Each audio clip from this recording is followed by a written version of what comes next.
Тили-тили бом, закрой глаза скорее. Кто-то ходит за окном и стучится в двери.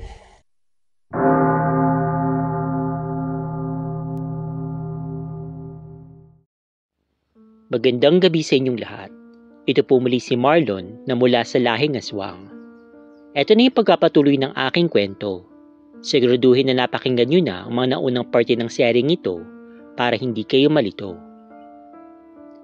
Sa nakaraang video, dumating sila Tito Santiago, Ate Maricar, Carlos at Gordon dun sa motel na tinutuluyan namin ni Lil. Sinamahan ko sila papunta sa kuta nila Jeff. Matapos tingnan ni Tito Santiago ang kalagayan ni Tangkagwa, inutusan kami ni Tito na samahan si Carlos na manguha ng mga sangkap sa kanyang gagawing ritual. Pagkatapos ng mahabang usapang iyon, lumarga na kaagad kami. Nung medyo malayo-layo na kami dun sa kuta, lumapit naman si Ate Maricar sa aking tabi at bigla ba naman akong binatukan ng malakas sa ulo? Naparay naman ako sa sakit mula sa pagbatok ni ate sa akin at lumingon ako sa kanya. Aray naman ate! Bakit mo ako binatukan? Ano bang problema? Sigaw ko kay Ate Maricar.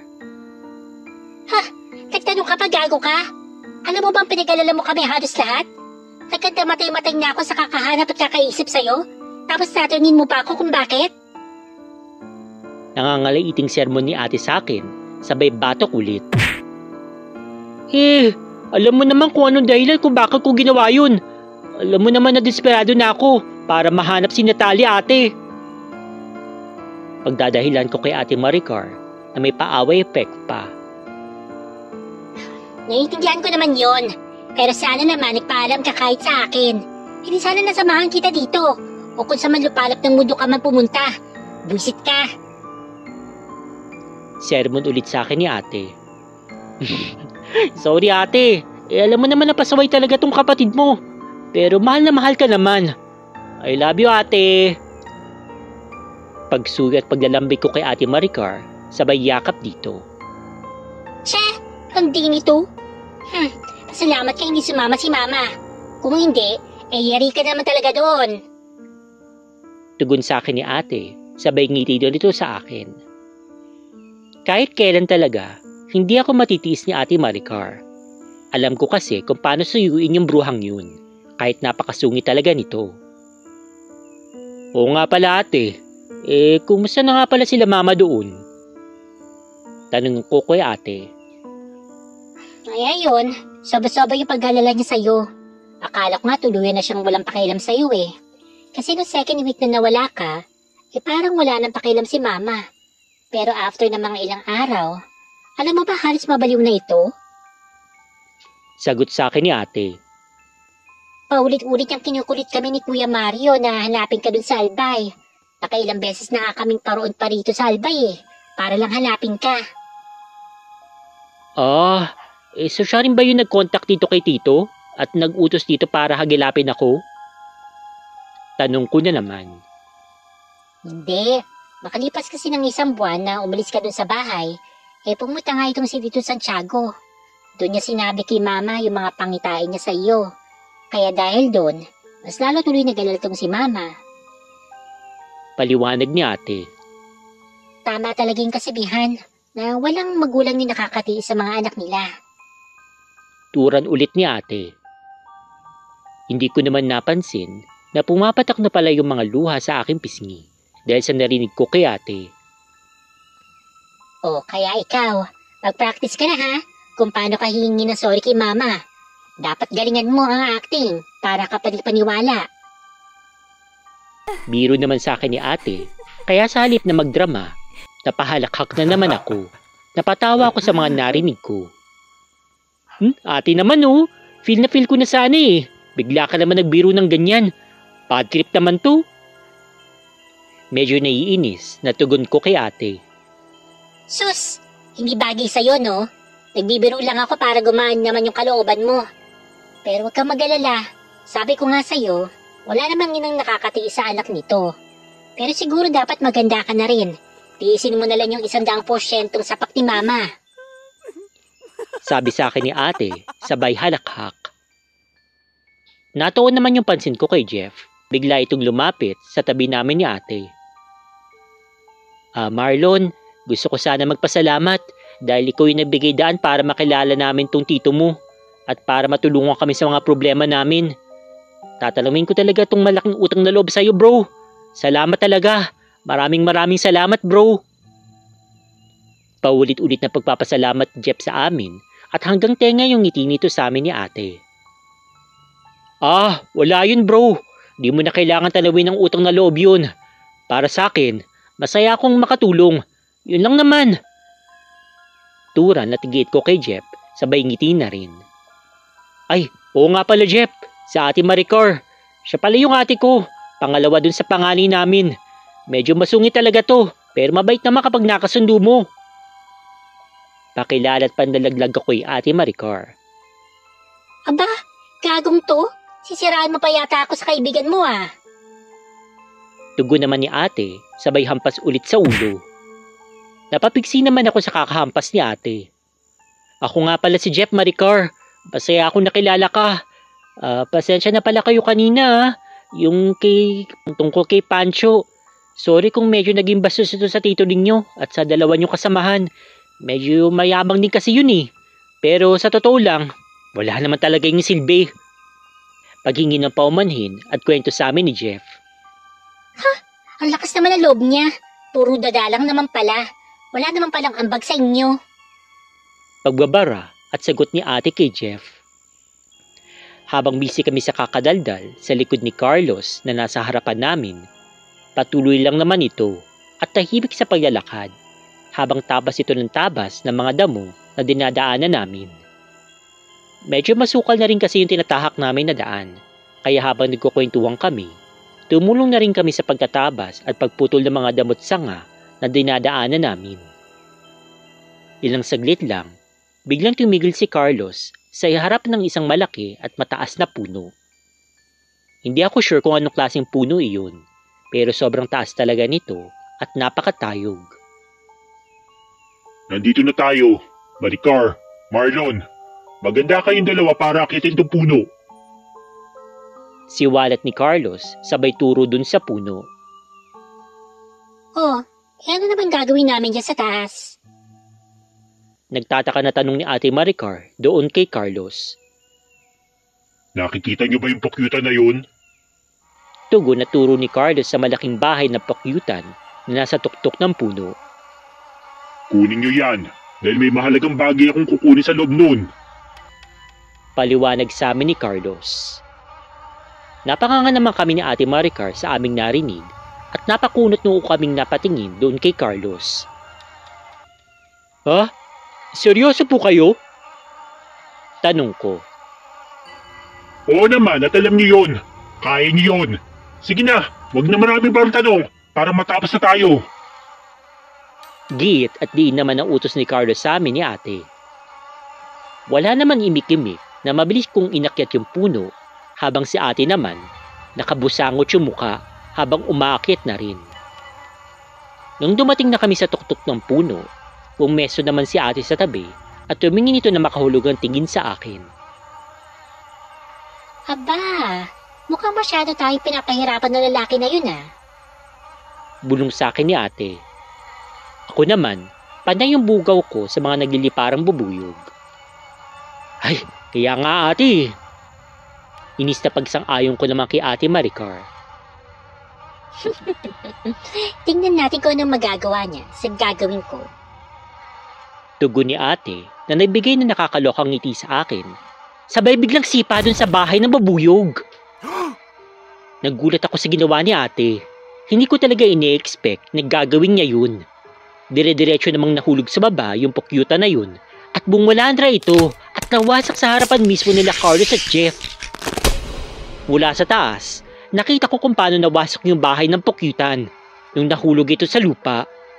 Yung mga kumpulan ng mga bubuyog na isa-isang galit na umatake kila Carlos at Jeff.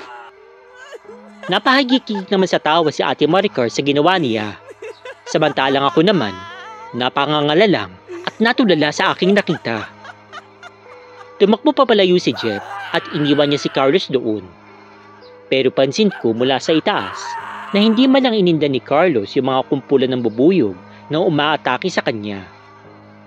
Maya-maya, nakita namin na unti-unting nagsiwalaan at nagsialisan yung mga bubuyog na nasa baba. Kasabay naman ito nang biglang paglaho ni Carlos sa mga mata namin. Natigilan naman kami ni ate sa nakita namin at pilit naming inaaninag si Carlos. Subalit di talaga namin ito makita. Ate, nakita mo ba? Nabilang nawala si Carlos. Hindi ko na siya nakikita. Tanong ko kay Ate Maricar. Hindi ko rin eh. Hindi ko siya nakikita kung saan siya nagtatago. Hindi ko napansin kung saan to tumakbo.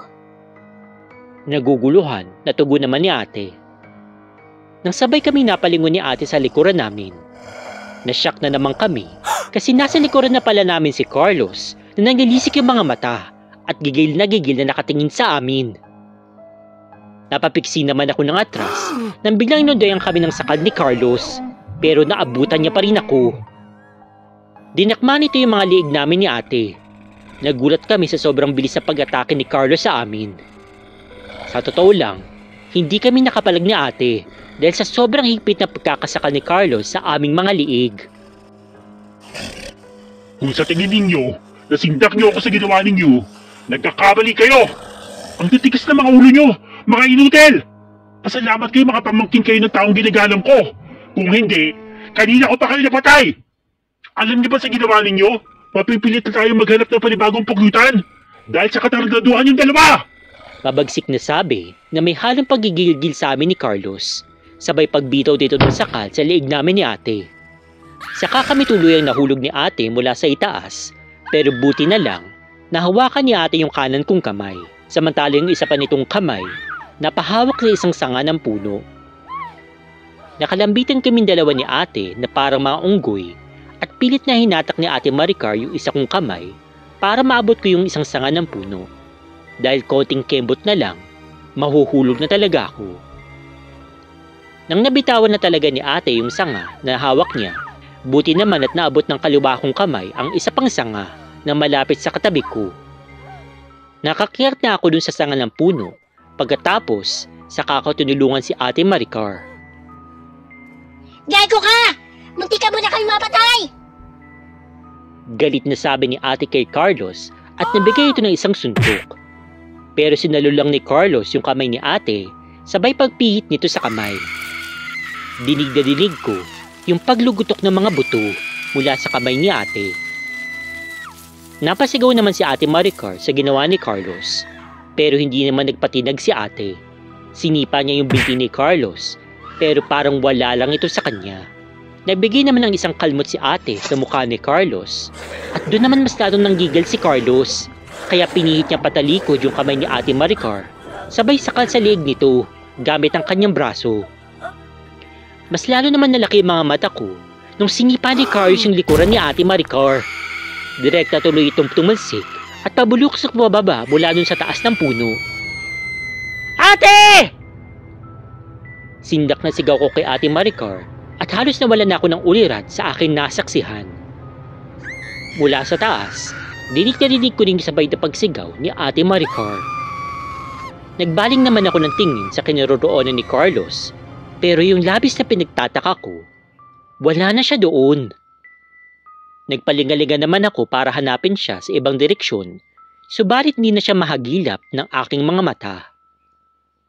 Nung lumingon ako pababa, nakita kong buhat-buhatan ni Carlos si ate Maricar. Nagpakuwala naman ako ng malalim na buntong hininga sa aking nakita. Napatulala lang ako ng kaunti dahil ang tindi ng kaba ko. Halos lumuha naman yung mga mata ko yung naisip ko yung ginawa ni Carlos doon kay ate. Hindi ko talaga mapapatawad yung aking sarili kung may nangyaring masama sa kanya. Hindi ko rin alam kung anong magagawa ko kay Carlos. Dahan-dahan na akong bumaba at nilapitan ko sila ate Maricar pati Carlos. Paglapit ko sa kanila, agad na akong humarang sa gitna nung nakita kong tinulak ni ate Maricar itong si Carlos. Napatras naman ng bahagya si Carlos dahil sa tulak ni ate. Naakma na sanang susugod at magbibigay ng isang kalmot kay Carlos, pero agad akong pumagitna. Humarang ako sa kanila. Dahil doon, muntikan tuloy ako nitong makalmot sa muka. Buti na lang, nahawakan ko kaagad yung kamay nito. Ate, tama na! Sigaw ko kay Ate Maricar, pero mistuloy itong walang narinig at parang hindi ako nakikita. Nakafocus lang ito kay Carlos at gigil na gigil ito. Gustong-gusto niyang sugurin si Carlos. Gago ka! Pagbabayarin mo yung ginawa mo sa akin, hayop ka! Muntikan mo na ako mapatay! Gigil na bulyaw ni ate kay Carlos. Tinulak niya lang ako patabi, akmang susugurin ulit si Carlos. Pero sa mga oras na yun, kumilos na ako. Dinambahan ko na si ate, kaya nagpagulong-gulong kami sa lupa. Pero nakatayo naman kagad si ate. Gusto na naman itong lumapit kay Carlos, kaya tinulak ko na ito at niyakap. Dahil sa tulak ko, pareho kami ni ating tumama sa katawan ng isang puno. Mabilis ko namang niyakap ulit si ate ng patalikod para hindi na ito makagalaw pa at sumugod na naman kay Carlos. Ate, tama na! Tumigil ka na, awat na! Sabi ko kay ate na nasa bisig ko pa rin. Bigyawan mo ako, Marlon! Bigyawan mo ako! Huwag mo sabihin na kailangan mo pa yung gagong yan! Pinapabura mo pa siya matapos ang ginawa niya sa akin! Muntikan niya ako mapatay!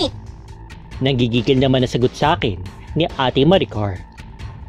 Alam ko ate, pero nasa katwiran siya. May kasalanan tayo kaya niya nagawa yun. Marahil binigyan niya tayo ng leksyon. At may karapatan naman siyang gawin yun sa atin ate. Dahil yun ang bili ni Tito Santiago. Kaya please, tigilan mo na to ate. Paliwanag ko naman kay ate habang nakikipagbuno sa kanya. Pilitong kumakawala mula sa yakap ko hanggang sinabitiwan ko na nga ito. Pero nagpukaw lang naman ng matalim na titig si Ate Maricar kay Carlos, sabay na tumingin ito sa akin. Maya-maya, kumalma na si Ate Maricar. Tahimik na lang itong nakatayo at patuloy pa rin ang baling ng matatalim na tingin doon kay Carlos. Habang si Carlos naman, hindi siya pinapansin at wala lang imik. Tingnan yung ginawa niyong dalawa. Sa tingin niyo ba, may mapapakinabangan pa tayo dito sa mga to? Hindi natin mahanap yung kailangan natin dito! Sermon naman ni Carlos, sabay turo sa nawasak na bahay pukyutan na nasa paanan namin. Wala na tayong magagawa dahil sa katarantaduhan ninyo! Mapipigil tayo maghanap ng panibagong pukyutan! Sabi ulit ni Carlos sa amin dalawa ni ate. Tarantado! Wala akong paki sa kung ano mang hinahanap mo! Hanapin mo yung mag-isa! Gago ka! Bulyaw naman na sagot ni ate doon kay Carlos. Ate, tama na please! Kahit ngayon lang, ako ni nakikiusap na magbehave ka naman! Awat ko naman kay Ate Maricar na patuloy pa rin sa kakatalak. Teka, nasa na nga ba si Jeff? May nakapansin ba sa inyo kung saan siya tumakbo? Tanong naman ni Carlos sa amin. Malay ko, baka naduwag kaya umuwi na siguro dun sa kuta nila. Napapangisi na sagot naman ni ate. Pero natigilan kaming lahat na may narinig kami kumakaluskos sa ibang bahagi ng damuhan. At papalapit ito sa amin. Maya-maya, nabigla naman kami na biglang may humabi sa damuhan at mula doon, lumabas naman si Jeff. Natigilan naman kaming lahat nung makita namin yung itsura ni Jeff. Muntikan pa nga akong mapatawa pero buti napigilan ko kaagad. Magang-maga kasi yung kaliwang pisngi at mata nito. Patry yung bibig niya, parang nagbistula tuloy na paritoke siya dahil sa laki ng kanyang bibig. Kunwari, napaubo na lang si ate. Pero nakita ko sa mukha nito na todo tiis talaga ito para hindi mapatawa. Saan ka ba nakarating, Jeff? Mukhang napuruan ka yata ah. Tuwarang ko kay Jeff, sabay lapit dito. Pinipigilan ko pa rin yung sarili kong mapatawa. Okay lang naman ako. Ang layo ng tinakbo ko. Hindi ko na nga alam kung saan ako nakarating. Ayaw kasi akong tigilan ng mga babuyog na humahabol sa akin. Buti lang nakawala ako. Ayun, hinahanap ko na kayo. Ano ba yung nangyari? Nabitawan niyo ba yung pukyutan kaya nahulog? Tanong ni Jeff. Hindi naman kami makaimik ni Ate Maricar dun sa tanong niya na yun. Nagbaling na lang kami sa isa't isa ng mga tingin na makahulugan, sabay siko naman ni ate sa aking braso. Oo nabitawan ko kasi nung nahawakan ko na, may kumagat kasi sa akin. Nauutal-utal na paliwanag ko kay Jeff, sabay na patingin kay Carlos. Tama na yan. Kailangan na natin maghanap na bagong pakutan bago pa magliwanag para makumpleto na natin mga kailangan natin. Nakaisbid naman naturan sa amin ni Carlos sa aming tatlo. Teka lang, yung ba yung hinahanap natin? Itong bagay na to? Tugo naman ni Jeff at may pinakita itong bagay na nasa kanang palad pala nito. Mula doon, nakita namin ang isang malaking uod ng pukyutan na color black-brown. Namangha naman ako sa aking nakita. Nag-glow in the dark kasi ito habang kumikisli-kislot pa. Mga nasa 2 inches lang yung haba nito. Yak! Anong klase uod yan? Bakit nagliliwanag? Tsaka, kadiri naman na itsura niyan? Tanong naman ni ate nung makita niya at bahagya pa siyang napatras dahil sa kanyang sobrang pandidiri. Ay, hindi pang karaniwang uod yan. Yan nga yung hinahanap natin. Tugo naman ni Carlos, sabay labas ng maliit na babasaging garapon mula sa supot nito na nakatali sa kanyang bewang. Nilagay naman ni Jeff yung uod sa loob ng garapon. Yan yung ginagamit ng ibang mangkukulam para alagaan at gamitin sa kanilang pangungulam. Bihira at ilan lang yung gumagamit at nakakaalam nito, pero pwede rin itong gamitin sa panggagamot. Paliwanag naman ni Carlos sa amin. Pagkatapos niyan, naghanap pa kami ng iba't ibang klaseng ugat, halaman at insekto para sa sangkap na kailangan namin. Sorry guys, pero ilan sa mga ito, hindi ko na pwedeng i-share sa inyo dahil mahigpit na pinagbabawal na sabihin at banggitin ko ito sa isang malaking kadahilanan. I hope you guys understand. Kasi ilan sa mga ito, sabihin na lang natin na medyo disturbing. Pero magbibigay ako ng kaunting clue sa inyo. Ilan sa mga sangkap dito nagmula sa bangkay ng tao. At take note, wala naman kaming pinatay na tao para sa mga sangkap na kailangan namin. Kumuha kami mula sa mga bangkay na tao na matagal nang yumao o yung mga matagal nang nakalibing. Need kasi namin yung ilang parts ng buto para sa mga sangkap. I hope na hindi nyo ito i-judge kasi kailangan talaga namin yun. Ilan din sa mga sangkap, napakahirap hanapin. Pero sinuwerte naman kami dahil nakumpleto namin lahat-lahat ng mga sangkap. Magliliwanag na nung makumpleto namin lahat ng mga sangkap na kailangan. Pagkatapos namin makumpleto, bumalik na kami ulit dun sa kuta nila Jeff. Bangtatanghali na nung nakarating kami doon. Muli ko munang puputulin yung kwento. Abangan sa susunod na linggo ang karugtong ng madugong labanan ng mga aswang at mangkukulam. Muli, ito si Marlon na mula sa angkan ng mga aswang.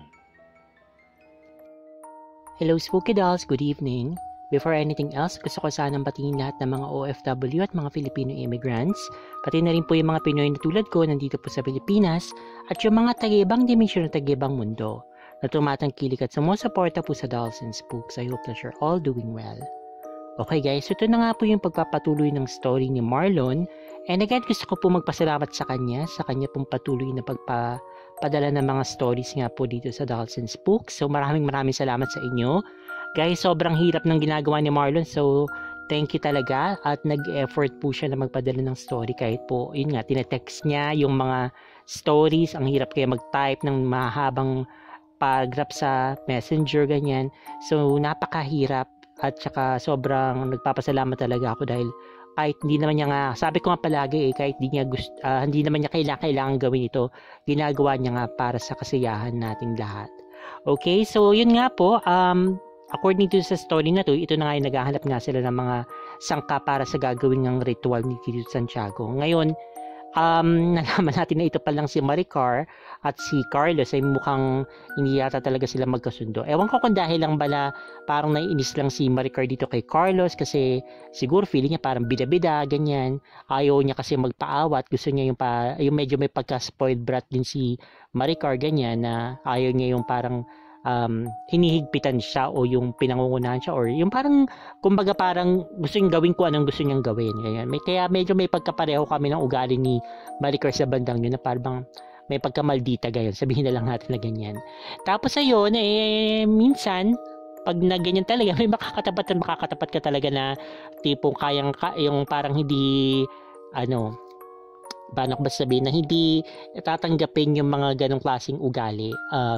Pag nagmadalta ka, lagot ka. So, lalo na kung mas malakas nga naman talaga siya sa'yo o mas magaling. Kung sige, sa palagay ko kasi, since ito nga si Carlos ay kanang kamay, so siguro mas skilled nga siya sa pakikipaglaban, kumbaga kay Maricar.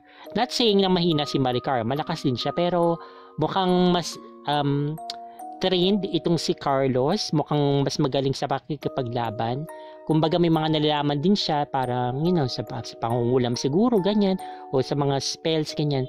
So, kaya kung masabihin na lang natin na mas mataas ang level niya at this time, ewan ko kung nag-improve na si Maricar o sabihin ko tuloy Brandon, itong si Marlon, okay, sa kanilang pakikipaglaban, pero at this time mas mukhang kayang-kaya talaga silang dalawa na pagsabayan nga ni Carlos. Okay, ayun. Kaya medyo natatawa ako kay Maricar kasi parang parang ayaw niya talaga magpatalo. Talaga nagtatali talaga siya. Na ganun din ako kapag nangyari, feeling ko, para ma-maintain yung aking pride. Ganyan. Hindi ako yung parang tipong, ay, sorry. Ganyan, I'm so sorry. Ganyan. Hindi parang, ay, ewan ko sa'yo. Bahala ka dyan sa buhay mo. Akala mo ba natatakot ako sa'yo? Pero sa loob-loob ko lang parang medyo natatakot nga ako. Pero hindi ko syempre papakita yon ganyan. But anyway, so nalaman nga natin ngayon na may mga sangkap pala silang kailangan na hindi yung mga tipong parang sangkap lang na kung ano lang na mga sibuyas, ganyan, kamatis, o parang magluluto ka ng sinigang, ganyan. So yung mga sangkap pala dito yung medyo mahihirap. Ngayon ko lang nalaman na meron palang ganong klaseng parang anting-anting o may hayop pala dun sa loob ng pukyutan. Alam ko lang bubuyog. Siyempre, babahay yun ng bubuyog, yung pukyutan. Then I suppose meron mga yung mga magiging bubuyog din eventually, at saka yung reyna ng mga bubuyog. Ganyan, mali ko naman na meron palang parang glowworm sa loob ng bubuyog, bahay ng bubuyog na ginagamit to nila sa pangungulam. At saka inaalagaan ng mga mangungulam ganyan. Kung alam ko lang, sana lang para yung mga kiniinisan ko diba, ewan ko, ano bang kapangyarihan nun, parang kakagatin sila ng mga bubuyog din, ganyan. So, curious lang ako malaman kung ano kaya yung kung ano kayang gamit nila doon, kung parang ito ba yung tipo niya, mauutusan mo na yung mga bubuyog para kagatin kung sino man yung mga gusto mong kagatin ng mga kaaway mo, o tipong ito ba yung mga lalabas na mga bubuyog sa bibig nila, sa mata nila, sa ganyan, yung parang binara nga na ganyan, o ewan ko. So, but anyway, okay, maliban pa doon, kawawa naman itong si bigla ko nakalimutan yung pangalan, my God. Pero kababasa ko lang talaga nito. Kawawa naman itong siya nga, naiintindihan niyo ba guys kung sino tinutukoy ko? Si Jeff. Okay, si Jeff na nadamay tuloy sa pagiging maldita nga ni Maricar dito sa story. Okay, kasi nga hindi naman siya talaga dapat yata intended ni Maricar na patamahin. Kaso nandun siya, katabi siya ni Carlos. Ay alaman naman na diretso lang kay Carlos yun, magkatabi nga sila. So nadamay tuloy siya. Mukhang si Carlos naman walang effect naman sa kanya yung ganun. Ewan ko kung mayroon ba siyang orasyon o dasal na para hindi siya tabla ng ganun ng mga baboy. Pero anyway, ano pa man, kawawa pa rin si Jeff, nadamay siya. Pero ayun, ganun talaga. Talagang minsan kapag nandun ka nananahimik ka lang na wala ka namang kinalaman sa away nila, kung dahil nandun ka lang sa sitwasyon na yun, damay ka tuloy. But anyway guys, so masasabi ko lang dito, sobrang exciting ng kwento. So malalaman natin kung ano bang mangyayari dito kila Tangkagwa, kila Jeff, maliligtas ba sila, matatalo ba nila yung mga mangkukulam, o magkakabati-bati ba itong mga mangkukulam at aswang, tawag nito, or parang magtutuloy-tuloy lang yung laban, o yung kunyari matatalo lang nila ngayon pero tuloy pa rin yung laban. So wag kayong bibitiw. Okay, ano ba yung nanihira niya? Wag kayong bibitiw, marami pa to, mahaba po itong kwentong ito. patuloy lang po natin babasahin ng stories ni Marlon hanggang meron pa po siyang sinishare po sa atin. And then of course, okay, gaya na ginawa ko ng Monday, mag-share pa rin po ako ng mga ibang mga stories na aside from dito sa kwento nga po ni Marlon para meron din po tayong parang spacer, kumbaga, para bang okay, yung para at least mayroon kayong ibang napapakinggan na stories from Dolls and Spooks maliban doon kay Marlon para hindi meron kayong ibang pwedeng pakinggan. Kunyari, mas maraming videos na kayong napapakinggan. Okay.